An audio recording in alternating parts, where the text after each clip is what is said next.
If an atheist says they don't think hell will be so bad, what do you say in reply? I've been wrestling with this question since at least 1979, which is the year that AC/DC came out with their album Highway to Hell, and Bon Scott infamously sang, "Don't need reason, don't need rhyme, ain't nothing I would rather do. Going down, party time, my friends are gonna be there too. I'm on a highway to hell." Anyway, moving on. So the whole question here is that people think hell is gonna be like some place where you can hang out and party with your friends, and what's the problem? Last week, I posted a video on the doctrine of hell explaining it. And then I commented yesterday on Twitter. The other day, I posted an explanation in defense of the doctrine of hell. One atheist commenter insisted that my central claim, namely that a person could choose eternal alienation from God, is utterly nonsensical. But on the contrary, human beings rationalize irrational, self-destructive actions all the time. The more you engage in such behavior, the more it becomes habituated, and the more the threat of self-imposed eternal exile looms. In other words, in my view, we have a lot of empirical evidence now that human beings can engage in the kind of self-destructive cycles of alienation which could lead ultimately to an eternal alienation from God and one another. This prompted one theoretical BS to make the following tweet. For me, he says, the question is why eternal alienation from God per se is torment. As an atheist, I walk around every day thinking I have zero relationship with God, and yet it causes me no suffering. So to my eye, the idea that hell is merely alienation doesn't track. I replied, alienation is not mere when the being from which one is alienated is the source of life, value, and purpose. To which theoretical BS replied, it may not be mere to someone who cares deeply about divinely endowed purpose or value, but I don't. As I said, I've lived my entire life under the impression that I am without those things, and it does not torment me. So perhaps hell would be torment for you, but not me. To which I replied, your wording makes it sound like you think divine purpose or meaning is some additional option you can order on a car, like window tinting or deluxe floor mats.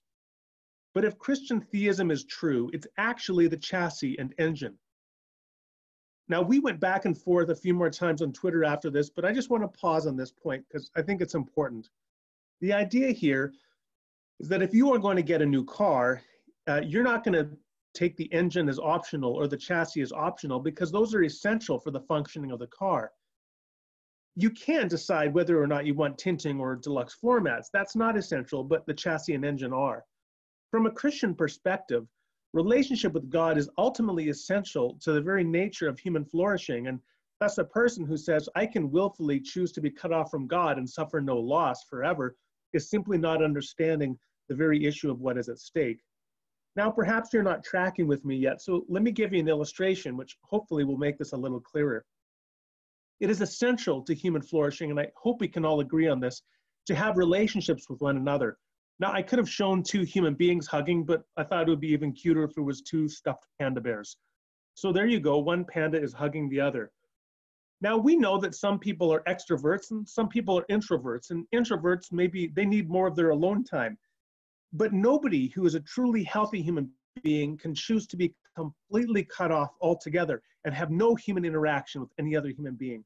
And any person who said they did want that they wanted to be completely cut off from all other human beings forever, always, that person would merely be ensuring their own ultimate misery, because you cannot be a fulfilled human being if you do not choose to be in relationship with other human beings.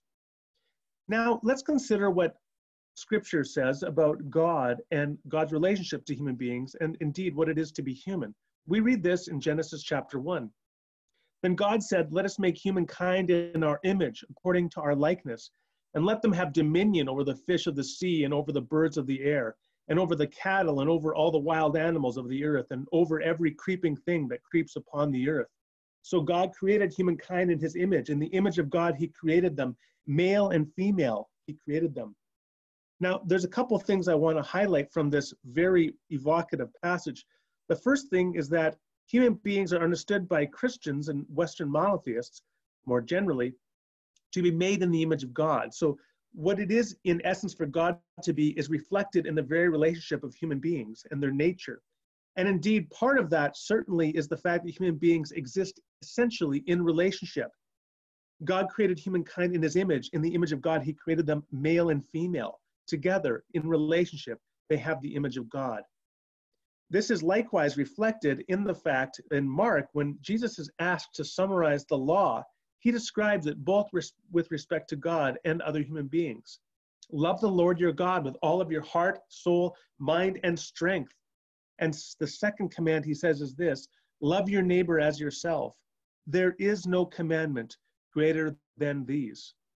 That summarizes the nature of human flourishing from a Judeo-Christian Western monotheistic perspective, to love God ultimately and also love neighbor, because neighbor is made in the image of God. So think about this for a minute. Imagine that somebody says, I don't need God. I don't need the sun. I just need the moon. I hate sunlight. I just like moonlight. The reality is, however, that that person would have to be disabused of this notion because, of course, moonlight is nothing other than sunlight reflected. The person who says, I don't need God, I just need human relationships, likewise, that person is failing to recognize that human relationships are only reflections of the God from whom human beings are images of. So the person that rejects sunlight also rejects moonlight. The person who rejects God is also thereby rejecting human relationship. And as we've already said, there can be no true human flourishing without human relationship. To choose that eventuality, to cut yourself off from human relationships, is to ensure your own eternal misery. And because human beings are in their essence reflections of the God who they image, to reject human relationships is likewise to reject divine relationship. They come one and the same. So the person who rejects God thereby ensures their own misery. And hopefully in this way, we can appreciate how the rejection of God does constitute not the rejection of deluxe floor mats or tinted windows, but rather the rejection of the very chassis and engine of the car itself.